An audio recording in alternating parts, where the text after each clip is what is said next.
नमस्कार दोस्तों, स्वागत है आप सभी का आपके अपने इस यूट्यूब चैनल पर। और इस वीडियो के माध्यम से CGL टीयर 1 2022 का क्वेश्चन पेपर डिस्कस किया जाएगा। पेपर जो हुआ था वो 5 दिसंबर 2022 को हुआ था। शिफ्ट जो है 4th है और इस शिफ्ट को सेट नंबर 16 बनाया गया है। तो चलिए शुरू करते हैं वीडियो पहले क्वेश्चन से। पहला क्वेश्चन था हमारे पास यहाँ पर, पैसिव फॉर्म बताना था सेंटेंस का। सेंटेंस दिया गया था, the department conferred a scholarship to Kailash. ठीक है, ये दिया गया था। अब देखिए टेंस एलिमिनेट कर सकते हैं पैसिव में। जैसे यहाँ टेंस कौन सा चल रहा है, सिंपल पास्ट चल रहा है। अगर सिंपल पास्ट चल रहा है तो पैसिव में आपका क्या होगा, आइदर वॉज होगा या फिर वर होगा।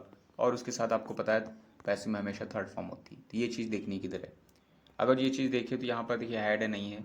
इसमें इज़ वगैरह है, ये नहीं है। इसमें वॉज है, ये हो सकता है। इसमें हैज़ है, तो ये तो बिल्कुल नहीं होगा। तो एक ही ऑप्शन है, तो दूसरा चेक नहीं करना है, तो आपका थर्ड वन सही हो जाएगा। इसमें भी कुछ करना था। इसमें देखिए इनडायरेक्ट बताना था, Madhurima explained I am planning to quit my graduation. Tense eliminate करने की कोशिश करते हैं। I am planning to quit my graduation से पता चल रहा है ये आपका टेंस जो है प्रेजेंट कॉन्टिन्यूअस में है।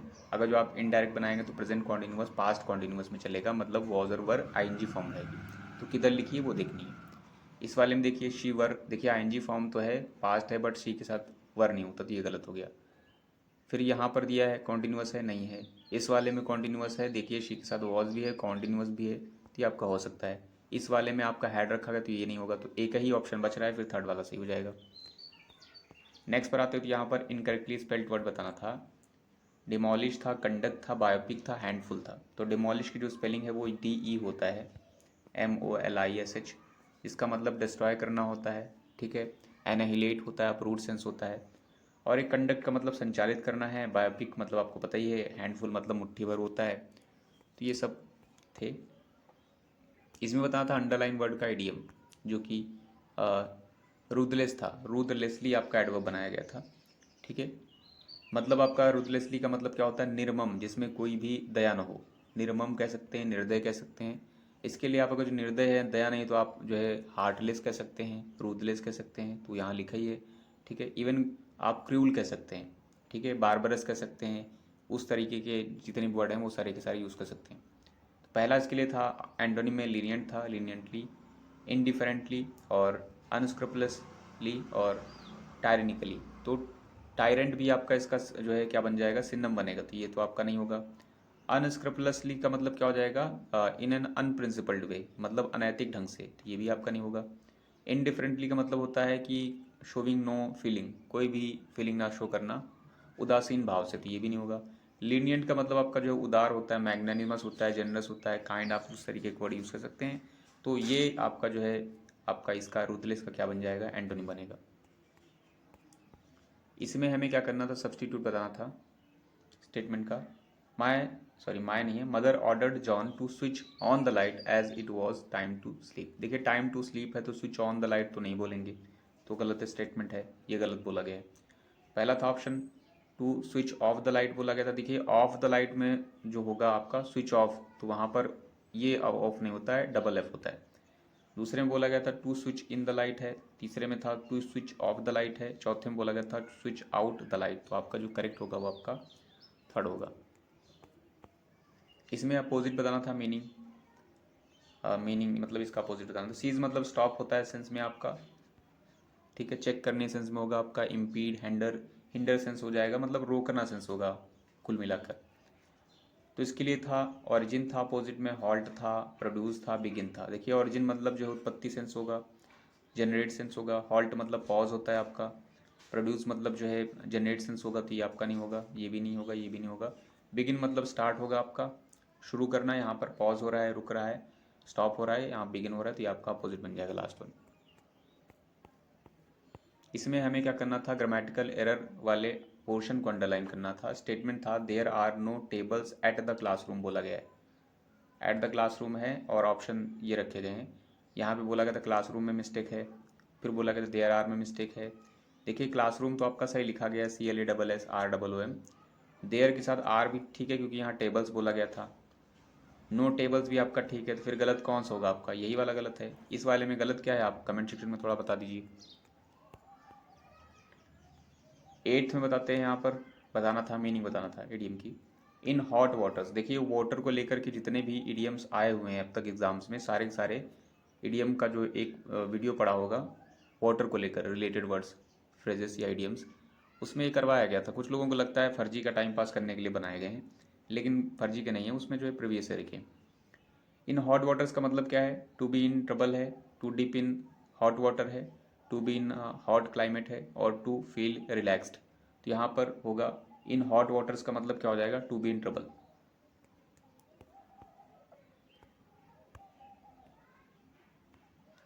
इसमें बताना था कैलोकेटिंग सब्स्टिट्यूशन, सब्स्टिट्यूट ढूंढना था अंडरलाइन वर्ड के लिए।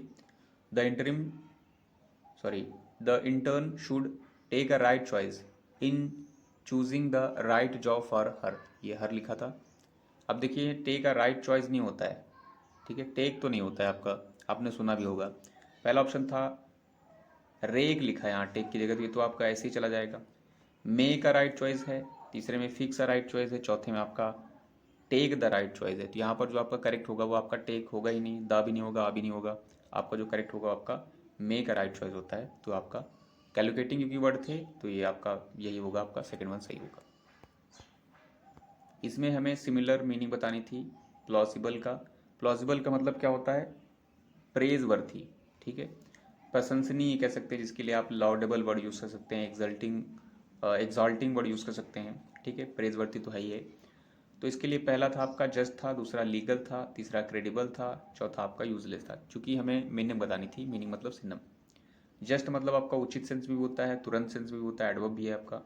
लीगल मतलब आपका नैतिक होता है, by law, according to law कह सकते हैं। क्रेडिबल आपका बिलीवेबल सेंस होगा, बिलीवेबल सेंस तो होता ही होता है इसका मतलब, और आपका प्रशंसनीय सेंस भी होगा, तो आपका ये क्या हो जाएगा? इससे मैच कर जाएगा प्लॉसिबल। यूजलेस आपका क्या होता है? फ्यूटाइल सेंस होगा, ठीक है, मतलब आप कह सकते हैं यूजलेस, मतलब आप समझ रहे होंगे क्या होता है। अब आते हैं इस वाले ऑप्शन पर, यहाँ पर मीनिंग बतानी थी हाईलाइटेड टेक्स्ट का। हाईलाइटेड टेक्स्ट आपका ये लिखा हुआ था, एक्साइटेड और interested. The announcement of the new tourism policy of the government has made some people excited और इंटरेस्टेड। इसके लिए इडियम चूज करना था। पहला था pull out all the stops, दूसरा था रन अराउंड इन सर्कस, तीसरा था क्विकन द पल्स, चौथा था आपका रीच फॉर द मून। तो ये जो पहला आइडियम रखा गया था pull out all the stops का मतलब होता है to try to your best to achieve something होता है, मतलब भरसक कोशिश करना कोई चीज़ प्राप्त करने के लिए। तो ये आपका होगा pull out all the stops. दूसरा जो रखा गया था रन अराउंड इन सर्कल्स का मतलब होता है रन अराउंड सर्कल, गोल गोल घूमते रहना। इसका मतलब क्या होता है? To try to do something for a long time, ठीक है, विदाउट अचीविंग एनीथिंग। मतलब काफ़ी समय से कोशिश कोई चीज़ का करना, बट वो जो है उस चीज़ को पाने में असफल रहना, तो वो आपका होगा run around in circles. Quicken the pulse का मतलब एक्साइटेड और इंटरेस्टेड सेंस हो जाएगा, तो ये आपका करेक्ट हो जाएगा यहाँ पर। रीच फॉर द मून का मतलब होता है to try to get something which is very difficult, ठीक है, जो बहुत ही कठिन हो या फिर इम्पॉसिबल सा लग रहा हो उसको प्राप्त करने की कोशिश करना, तो आपका होगा रीच फॉर द मून। इसमें वन वर्ड बताना था एन एक्सेसिवली इंटेंस जो है डिज़ायर हो for returning to past, past में जाने की, या लॉस्ट कंडीशंस हो जाए तो उसे क्या कहेंगे? अफेक्शन है, ग्लिटरिटी है, और नॉस्टैल्जिया है, और पैरानोइया है। तो आपका अफेक्शन मतलब स्नेह होता है, ये आपका नहीं है। ग्लिटरिटी का मतलब पर्सन्स होता है जो कि फेमस हो, आपका वेल मैनर्ड हो, उस सेंस में होता है, और ये आपका नहीं होगा। नॉस्टैल्जिया का मतलब होता है कि जो है अतीत की यादों में खो जाना, या जो आपका ये बोला गया है पास्ट में वगैरह जाना, तो आपका ये वाला आपका करेक्ट है। पैरानोइया का मतलब क्या होता है? ये आपका जो है, ये आपका एक तरीके से कह सकते हैं क्रेजनेस होगा या पागलपन होगा, ठीक है। इसमें बताना था one word the act of killing one's mother. देखिए किलिंग रूट वर्ड है आपका, करवाया गया है। साइड जिसके लिए होता है रूट वर्ड, जिसमें रेजी मतलब किंग की हत्या होती है, ठीक है, किलिंग ऑफ किंग। होमी मतलब ह्यूमंस की होगी, या आप कह सकते हैं मैन वगैरह की, मैन की वाइडर सेंस होता है। और ये आपका यूक्सोरी साइड का मतलब क्या होगा? किलिंग ऑफ वाइफ होगा, और मैट्रीसाइड मदर हो जाएगा। तो यहाँ पर आपका जो करेक्ट होगा आपका मैट्रीसाइड था, ठीक है। ऐसे ही बहुत सारे थे, जैसे फ्रैट्रीसाइड था, ठीक है, और मैट्रीसाइड तो लिखा ही है, फ्रैट्रीसाइड था आपका। और भी बहुत सारे थे जो साइड में करवाए गए थे, पेस्टिसाइड वगैरह था, इन्फेक्टिसाइड्स, ये सब करवाए गए थे। नेक्स्ट में यहाँ पर बताना था हमें एक्टिव बतानी थी, correct active. This game will not be help, देखिए ऑलरेडी पैसिव बना है, बी के साथ थर्ड फॉर्म चिपकाई गई है, इसका मतलब हमें एक्टिव बताना था। देखिए विल नॉट लिखा है, इसका मतलब आपका सिंपल फ्यूचर टेंस में रहा होगा, सिंपल फ्यूचर ढूंढना है। किसमें है, इसमें है, नॉट भी लगा है, ठीक है, ये है आपका सिंपल फ्यूचर। ये है क्या, बी, सिंपल फ्यूचर में आईएनजी फॉर्म नहीं होती थी, ये नहीं है आपका। ये है क्या, ये देखिए है तो, बट ये पास्ट में है, यहाँ पर विल था तो ये आपका कुड नहीं होगा। इसमें हैड तो होगा ही नहीं, तो आपका कौन सा हो जाएगा फिर, आपका जो करेक्ट होगा आपका फर्स्ट वन हो जाएगा। इसमें हमें रीअरेंज करना था, करेक्ट ऑर्डर बनाना था। पहला स्टेटमेंट दिया गया था वी आर इनकरेज्ड, फिर पी में बोला गया था help accelerate their return to, Q में बोला गया था by how women are embracing online, R में बोला गया था work and promote economic mobility, S में बोला गया था learning to develop new skills that can, ये बोला गया था। ऑप्शंस भी आपके डबल पी हैं, एस है और क्यू है, और आर से कोई स्टार्ट नहीं हो रहा है, ठीक है, इसका मतलब आर से स्टार्ट ही नहीं होगा। तो वी आर इनकरेज्ड, ठीक है, इसको अगर छोड़ें, अगर यहाँ पर ये लास्ट वाला देखें, यहाँ बोला गया था learning to develop new skills that can, ठीक है, दैट कैन, न्यू स्किल्स जो लर्न कर रहे हैं, डेवलप कर रहे हैं, that can dash, that can work and promote economic mobility, that can by how women are, ये तो होगा नहीं आपका, दैट कैन हेल्प, देखिए ये वाला आपका हो जाएगा यहाँ पर, एस के बाद P, that can help accelerate their return to dash, तो आपका एस के बाद क्या आएगा, पी आएगा, ठीक है। अब पी के बाद क्या हो सकता है, टू क्यू, अब पहले देखिए इतने देख लीजिए, एस पी किधर है, एस के बाद पी किधर है, एस पी इधर है, एस पी इसमें नहीं है, एस और पी इसमें नहीं है, एस पी इधर है। तो अब आपको देखना स्टार्टिंग किससे होगा, वी आर अरेंज्ड, क्या ऐसी से स्टार्ट हो जाएगा, we are arrange to learning, to के साथ आईएनजी फॉर्म तो होता नहीं है, तो इसका मतलब ये स्टार्ट नहीं होगा आपका। तो फिर स्टार्ट कौन सा होगा, क्यू वाला होगा, हो जाएगा we are encouraged to, sorry we are encouraged, एक मिनट थोड़ी मिस्टेक हो गई क्या, ये देखिए फिर से ज़रा, इसमें बोला गया था एस से स्टार्ट होगा, क्या मतलब था ये वाला, we are encouraged learning to develop new skills that can help accelerate. अब देखिए वी इनकरेज हुए हैं, यानी हम इनकरेज हुए हैं, देर देर मतलब किसकी बात हो रही है, तो देर यहाँ पर बताया ही नहीं गया किसकी बात हो रही है, ठीक है।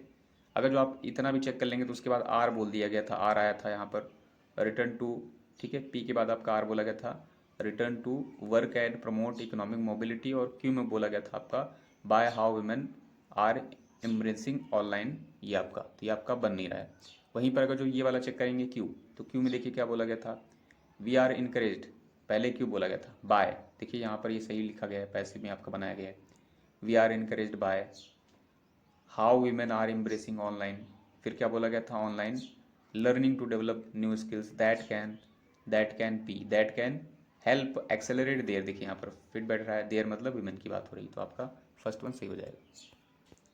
इसमें हमें सिन्नम बताना था रॉथफुल, इसका मतलब क्या होता है, क्रुद्ध, यानी बहुत ज़्यादा क्रोध में।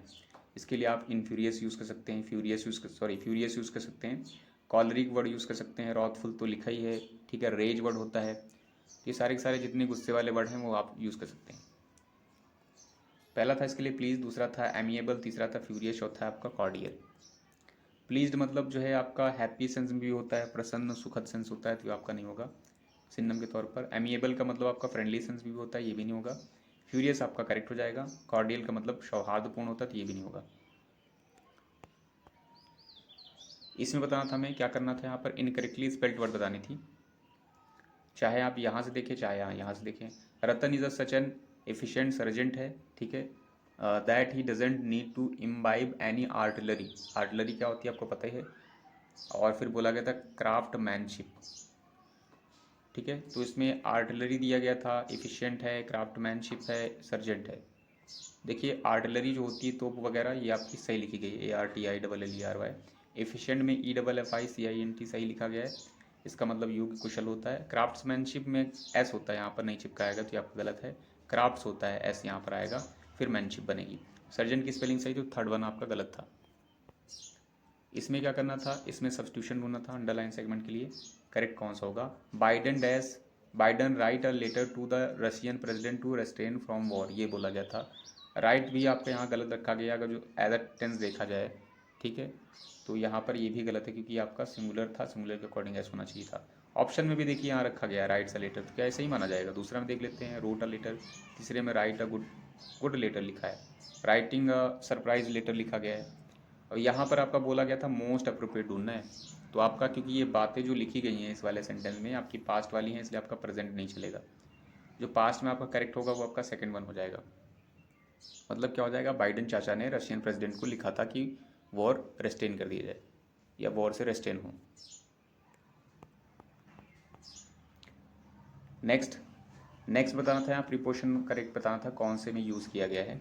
We have been playing for बोला गया था यहाँ पर 4 o'clock, और इसमें बोला गया था हैव बीन प्लेइंग फ्रॉम बोला गया था 4 o'clock। इसमें बोला गया था we have been playing 4 o'clock by नहीं बल्कि टू है, और इसमें सिंस बोला गया था। देखिए आपने पढ़ा है जितने भी आपकी परफेक्ट कॉन्टिन्यूअस टेंस होते हैं उसमें सिंस और फॉर यूज़ किया जाता है, ठीक है, या फिर आपका परफेक्ट टेंस हो तो भी यूज़ किया जाता है। तो यहाँ पर देखिए परफेक्ट कॉन्टिन्यूअस टेंस चल रहा है, तो जो करेक्ट होगा आपका क्या होगा, सिंस होगा, ठीक है। फॉर ये आपका इसलिए नहीं होगा क्योंकि आपका ये पॉइंट ऑफ टाइम दिया गया, इसलिए आपका फॉर नहीं होगा, तो आपका लास्ट वन सही हो जाएगा। इसमें आते हैं लास्ट में, तो लास्ट में फिलअप बताना था। I looked at her face and found she was getting disturbed, I decided to drop that dash. देखिए मैंने उसकी तरफ देखा, फेस की तरफ, तो मैंने पाया वो डिस्टर्ब थी, तो मैंने डिसाइड कर लिया कि मैं ड्रॉप कर देता हूँ दैट। क्या ड्रॉप करने की बात उसने डिसाइड कर ली, प्रोडक्ट की, चांस की, सब्जेक्ट की या प्राइड की। तो जो भी उसके माइंड में चल रहा होगा, कुछ बातचीत वगैरह डिसाइड उसके मन में चल रहा होगा, तो उसने ड्रॉप कर दिया। क्या ड्रॉप किया, प्रोडक्ट नहीं होगा, चांस भी नहीं होगा, सब्जेक्ट आपका करेक्ट हो जाएगा, ठीक है। तो प्राइड भी नहीं होगा आपका, प्राइड मतलब घमंड सेंस होता है। अब आते हैं इसमें फिलअप पर, तो फिल्म में पैसेज पढ़ लेते हैं पहले। A robot is a mechanical और वर्चुअल आर्टिफिशियल एजेंट है, usually an electromechanical machine that is devised by a computer program or electronic circuitry. In general, robots can be autonomous or semi-autonomous and are now used in different fields.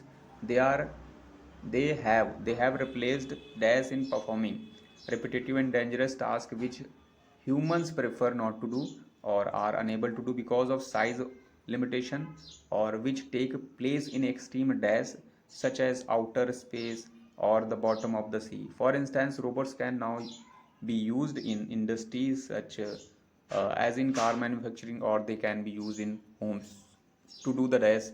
Some robots may respond to speech or even be medical operating tools. There are concerns about the increasing use of robots and their role in society. Robots are blamed for the rising of dash as they replace workers in increasing number of functions. ये बोला गया था, समझ में आ गया होगा। Passage क्या है, फिलअप पर आते हैं। अ रोबो इज़ अ मैकेनिकल और वर्चुअल आर्टिफिशियल एजेंट है, यूजुअली एन इलेक्ट्रोमैकेनिकल मशीन है that is dash by a computer program और इलेक्ट्रॉनिक सर्किटरी के द्वारा डैश होता है। क्या होता है, इंक्लूडेड होता है, चेज्ड होता है, गाइडेड होता है, चैलेंज होता है। इंक्लूड मतलब शामिल करना है, चेज मतलब पीछा करना है, गाइडेड मतलब निर्देशित किया जाता है, चैलेंज मतलब क्या होता है, चैलेंज मतलब चुनौती दी जाती है। तो ये आपका नहीं होगा, आपका थर्ड वन सही हो जाएगा, ये भी नहीं होगा, तो थर्ड वन सही होगा आपका। फिर आते हैं सेकंड नंबर पे, बोला गया था इन जनरल बोला गया था रोबोट्स कैन आउटर, ये चलिए यहाँ से देखिए, they have replaced dash in performing repetitive and dangerous task which humans prefer not to do. जो ह्यूमंस नहीं करते थे वो इस तरीके के काम कर रहे हैं। फिर आगे बोला गया था इसमें are unable to do because of size limitation थी, और which take place in extreme dash such as outer space में था या बॉटम ऑफ सी जाना था, तो इस तरीके के ह्यूमंस प्रेफर नहीं करता था। तो यहाँ पर क्या आएगा, दे हैव रिप्लेस, किसको रिप्लेस किया है उन्होंने, मशीन्स को रिप्लेस किया, ह्यूमंस को रिप्लेस किया, एजेंट्स को रिप्लेस किया, टॉयज़ को किया है। पहली चीज़ तो यहाँ ह्यूमन पहले ही बोल दिया गया है, नहीं करते थे, प्रेफर नहीं करते, तो ये आपका ह्यूमन चला जाएगा। एजेंट भी नहीं होगा, उसमें भी ह्यूमन ही होते हैं। टॉय नहीं होगा, आपका मशीन्स करेक्ट था, मशीन्स को वो रिप्लेस कर रहा है कौन सी मशीन्स, जो इस तरीके की जो है जैसी यहाँ कंडीशन बोली गई उसके अकॉर्डिंग वो काम नहीं कर रहे थे। जैसे रिपीटेटिव कोई काम हो या डेंजरस काम हो, तो वहाँ पर जो मशीन्स लगी हुई थी उनकी जगह रोबो भेजे जा रहे हैं। नेक्स्ट पर आते हैं 23 नंबर पर, ये यहाँ पर है, यहाँ पर which humans prefer not to do or are unable to do because of size limitations, or which take place in extreme dash such as outer space की बात करें, extreme dash आएगा, such as outer space क्या आएगा, extreme beauty such as outer space, pattern, enjoyment और environments। तो यहाँ देखिए आपका outer space बोला गया है, इसका मतलब क्या रहेगा, space की बात हो रही है, ब्यूटी नहीं होगी, पैटर्न नहीं होगा, enjoyment नहीं होगा, environments होगा। फिर आते हैं तो लास्ट में सेकेंड लास्ट है आपका, इसमें बोला गया था डैश, फिर बोला गया था they can be use in homes to do dash. अब देखिए होम में यूज़ किया जाएगा किस काम के लिए, नेटवर्क के लिए, हाउस वर्क के लिए, सॉफ्टवेयर के लिए, हैंड वर्क के लिए। तो यहाँ पर होगा आपका हाउस वर्क के लिए यूज़ किए जाते हैं। लास्ट में आते, लास्ट में बोला गया था यहाँ पर robo are blamed for the rising dash they as they replace workers, replace कर रहे हैं इंक्रीजिंग नंबर ऑफ फंक्शंस। तो यहाँ पर उनको ब्लेम किया जा रहा है किस लिए, अनएम्प्लॉयमेंट राइजिंग करने के लिए, पीस राइजिंग करने के लिए, सोशल इशूज़ राइज करने के लिए, करप्शंस राइजिंग करने के लिए। इसमें बोला भी गया था, ये वाली स्टेटमेंट आप पढ़ेंगे तो आपको पता चल जाएगा एम्प्लॉयमेंट की बात कर रहे हैं, तो यहाँ पर आपका फर्स्ट वन सही हो जाएगा। सो आई होप इस वीडियो के माध्यम से आपने कुछ ना कुछ जरूरी सीखा होगा। Thanks for watching this video.